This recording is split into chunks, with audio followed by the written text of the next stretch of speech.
Mga master, okay lang bang? Huwag niyong skip ang mga ads sa aking mga video kung okay lang mga master. Salamat sa solid na suporta po. Yon, what's up mga masters? Nandito na naman tayo sa panibagong araw, panibagong kabanata na naman ang pagsasama-samahan natin ngayon guys.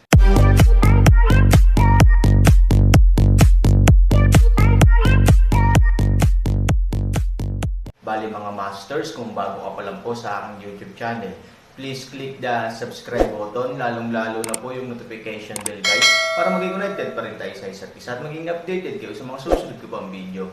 Bali mga masters, bago natin umpisahan ng kwento ay mag-shoutout po muna tayo para sa mga solid nating tagapakinig. Shoutout kay Yauri Senjun. Shoutout kay Ronel Sano. Yun na nga mga masters, no? Bali hindi na ito patagalin. In 3, 2, 1, let's go!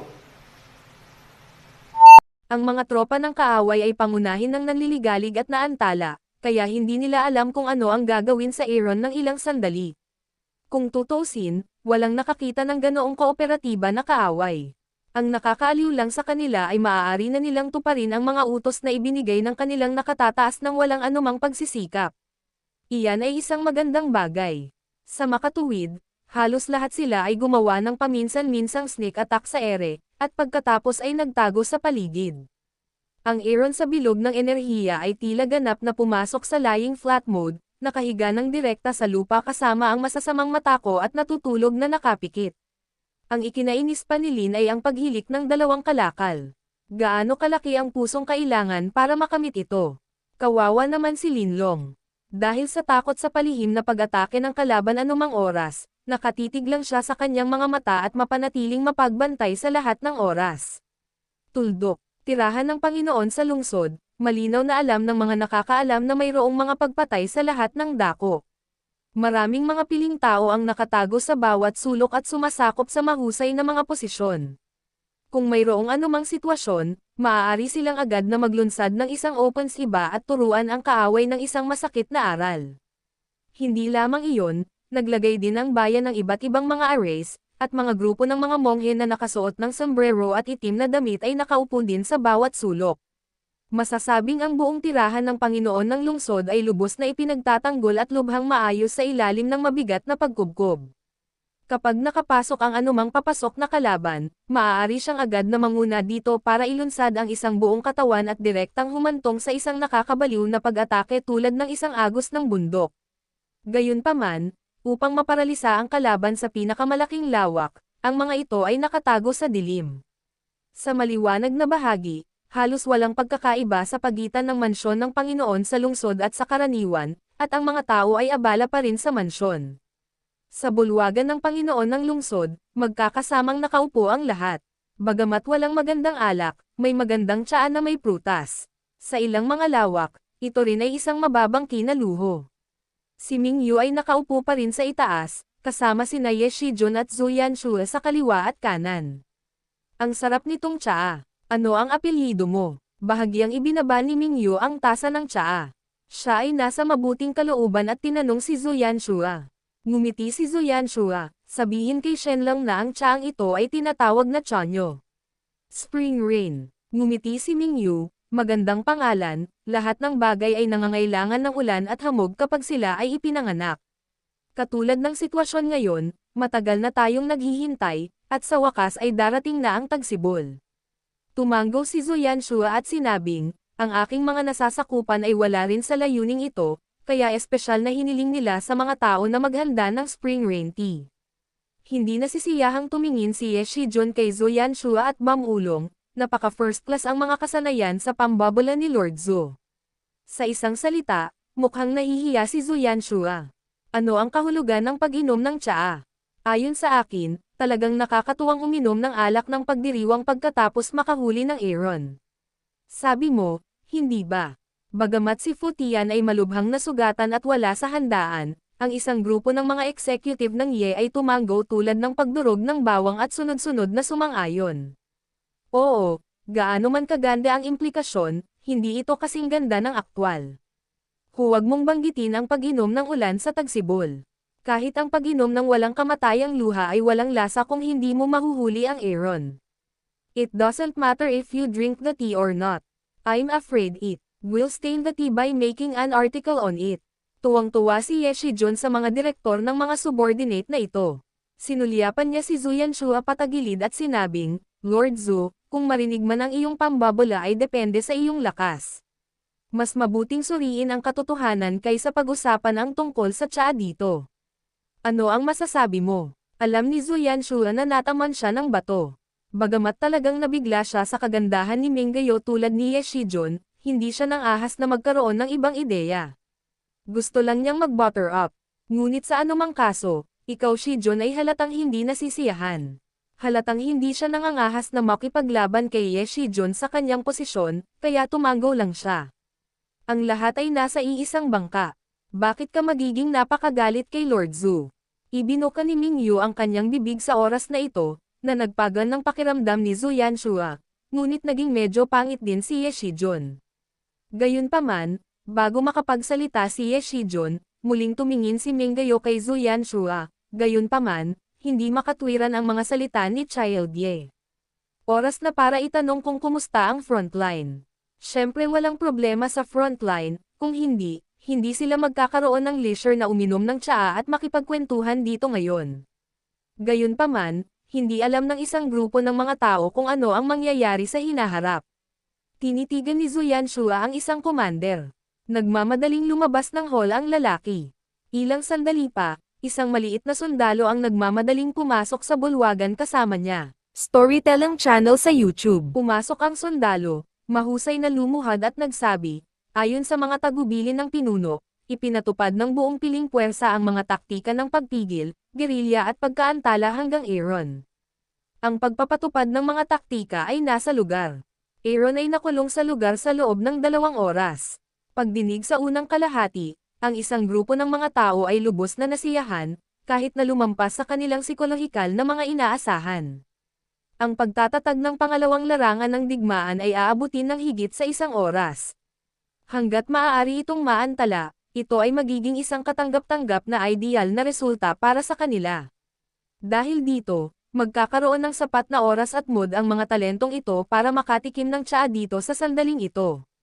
Hehe, Aaron is nothing more than that.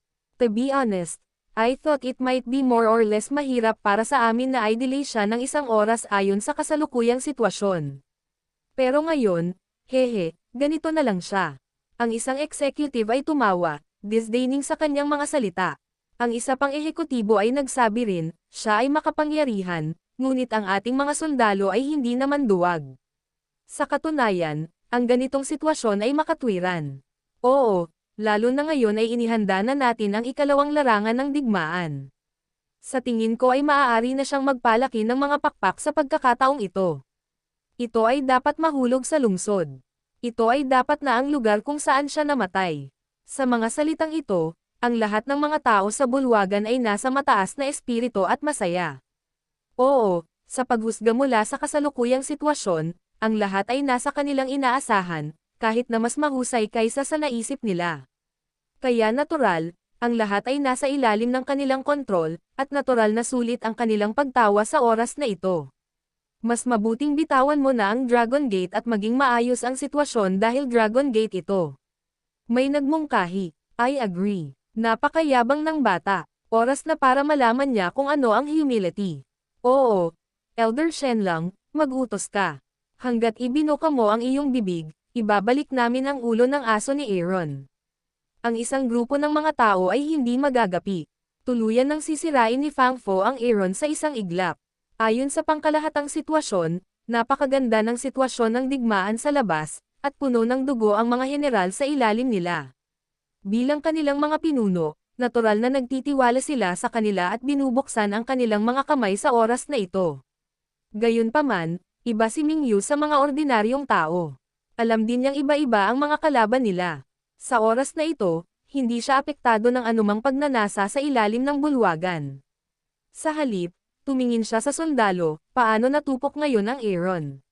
Sa loob ng 2 oras, kahit na siya ay isang normal na tao, natatakot siyang maging isang malakas na pana ng pana sa oras na ito, ngunit tulad ng nabanggit kanina, ang Aaron ay hindi isang normal na tao, at si Minggayo ay natural na nagtatanong ng higit pa. Mukhang nawawalang aso na ang Aaron. Oo, mahirap talagang pakitunguhan ang bata. Kumakawi siya at hinaharangan ang napakaraming sundalo.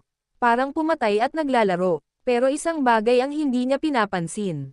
Napakalaking ang scale killing ay kumonsumo ng maraming enerhiya. Pagkatapos ng 2 oras na pagkaantala, malamang na nalaman ng bata ang kanyang dantian matagal na ang nakalipas. Oo, ito ang tinatawag na gain and loss. Paano ito maiintindihan ng isang mabalahibong batang lalaki tulad ni Aaron? Nang marinig ang usapan sa paligid, tinitigan ni Mingyu ang mga taong ito ng may pagkabagot. Kapag nagkaroon ng salungatan, ang mga taong ito ang pinakamabilis tumakbo, ngunit kapag ang sitwasyon ay maayos, sila ay tulad ng mga mabangis na tao. Kapag sunod sa urine ka sa nakatataas, sasalakayin mo ng mabibigat na kamauang. Mahihina. Tinatanong ba kita? Hindi nasiyahan ang madilim na ulan at sinabi sa malamig na boses.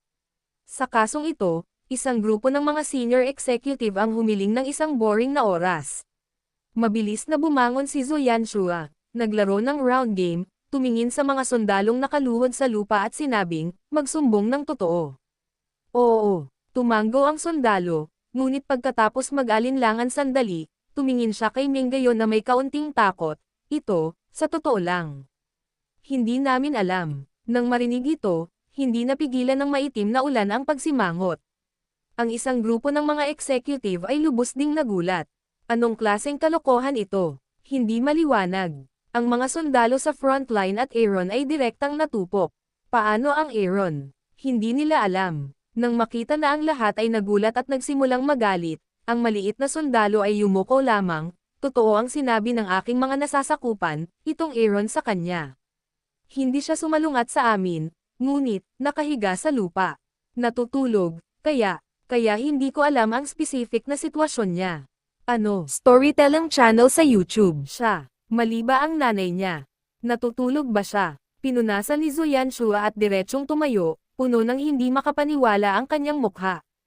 Ang isang grupo ng mga ehekutibo ay nag-uusap lamang at nagtawanan, at ang hangin ay hindi nagmamadali. Ngayon, pagkatapos marinig ang sagot, sila ay natigilan. Anong ginagawa niya sa Aaron? Nasa harapan niya ang kalaban. Kaya lang hindi siya nagtatanggol. Natutulog pa. Siya ba ay Aaron na nagkasala ng anumang sakit sa utak? May sakit ba siya? Pumunta at gamutin siya kung siya ay may sakit. Ang isang grupo ng mga tao ay hindi maintindihan kung ano ang ginagawa ng taong ito. Ito ay hindi lamang isang kahangahangang bulaklak, ngunit isang kahangahangang bulaklak. Kahit na ang isang kahangahangang bulaklak ay nahihiya na sabihin na siya ay isang kahangahangang bulaklak. Ito ay kalokohan, biro lang. Biglang bumaling ang utak ng isang tao at nagsabing, siguro wala naman siyang sakit, pero baka sumuko na siya sa kanyang sarili. Oh, anong sabi mo? Alam din ng batang lalaki na siya ay walang asawa at mahina, at maaari naming patayin ang prestihiyo kung kami ay bumangon ng sama-sama, ngunit kapag nagkaroon kami ng mahabang paghila laban sa kanya, siya ay ganap na matatapos. Kaya't halata na ang bata ay sumuko, maaga pa. Malaki talaga ang posibilidad na may tumango ng paulit-ulit. Posible rin na energetic siya, pero laban lang ng mga nakulong na hayop. Isang grupo ng mga tao ang nagpahayag ng kanilang mga pananaw at masayang nagkwentuhan. Totoong makatwiran ang sinabi nila, ngunit palaging nararamdaman ni Zhu Yanshua na hindi ito ganoon kadali, kaya hindi siya nakagawa ng conclusion. Sa halip, tumingin siya kay Minggayo at umaasa na makakuha ng ilang totoong sagot mula sa sugo ng dragon. Ngunit hindi lamang siya nag-aalinlangan sa ginawa ni Han Sanchen sa oras na ito, kundi pati si Mingyu mismo ay labis na nalilito. Sa pangkalahatan, si Aaron, isang matalinong tao, ay dapat na mas nakakaalam kaysa sa sinuman na habang siya ay nananatili sa ganoong lugar, mas malala ang sitwasyon para sa kanya lamang. Ang dapat niyang isipin ay mabilis na makalusot at makamit ang kanyang layunin. Isa pa, nakulong pa siya sa tug of war at war of attrition, kaya natural, dapat mabilis siyang makatakas doon. Gayunpaman, ang Aaron ay ganap na kabaligtaran. Ito ay kakaiba. Itinoon niya ang kanyang mga mata kay Zhu Yanshua. Malinaw, gusto niyang marinig ang mga pananaw ni Zhu Yanshua sa bagay na iyon. Ibinaba ni Zhu Yanshua ang kanyang ulo, Elder Shenlong, magkakaroon ba ng panloloko sa bagay na ito? Sa ngayon, ito talaga ang pinakamalamang. Sadyang paralisahin tayo ni Han Sanchen sa sitwasyong ito, para ma-take natin, kabkuban o patayin siya ng walang ingat. Sa sandaling magtipon ang ating mga tao, sisimulan niya muli ang malakihang pagpatay noon. Tumanggaw siya ng mariin. Kailangan kong sabihin na ang posibilidad na ito ay maaaring ang tunay na intensyon ng Aaron. Sa tingin mo, bulong ng madilim na ulan. Ayon sa foolish opinion ng mga nasasakupan ko, nararamdaman ng mga nasasakupan ko na kakaiba ang ugali ni Aaron. Bagamat hindi natin matukoy ang totoong intensyon niya, isang bagay ang matutukoy. Dapat matakot o lumaban si Aaron sa kasalukuyang mga taktika na ginagawa natin laban sa kanya, na nagpapakita rin na ang ating tactical na epekto ay nakamit. Kaya't ang aking mga nasasakupan ay naniniwala na dapat nating ipagpatuloy ang mga taktika at ubusin ito. Ang lungsod ang aming teritoryo. Hindi namin kayang maglaro sa pintuan ng aming bahay. Kasabay nito, maaari rin naming samantalahin ang pagkakataong ito upang gawing mas malakas na pag-unlad ng ikalawang larangan ng digmaan. Ang sitwasyon ay kapaki-pakinabang sa amin. Panipi, bahagyang ibinaba ni Zhu Yanxue ang kanyang ulo at ngumiti sa mga sulok ng kanyang bibig. Tumango si Mingyue, tumingin kay Ye Shijun at sinabing, "Anong sabi mo, anak?" Si Ye Shijun ay walang masyadong alam tungkol sa mga taktika kaysa kay Zhu Yanxue. Karamihan sa kanila ay ang dog-headed military master na si Fu Tian. Ngayon si Fu Tian ay malubhang nasugatan sa kama. Ang tanging nagagawa niya ay ang kanyang ulo. Ito ay magagawa, ngunit ang panliligalig at panliligalig ay hindi maaaring tumigil, at kailangan niyang magdagdag ng mga materyales. Tumango si Mingyu at walang magawang tumingin sa labas ng bulwagan na may mapait na ngiti. Anong ghost trick itong Aaron, playing? Yun na nga mga masters, no? Bali panibagong kabanata na naman yung natapos natin ngayong gabi. Muli, maraming salamat po talaga sa walang sawang suporta po sa aking YouTube channel na talagang inaabangan niyo po ang bawat upload ko po. Bali mga masters, magkita-kita ulit po tayo bukas ng gabi at ngayon po ay magpapaalam po muna tayo. Bali mga masters, bye-bye!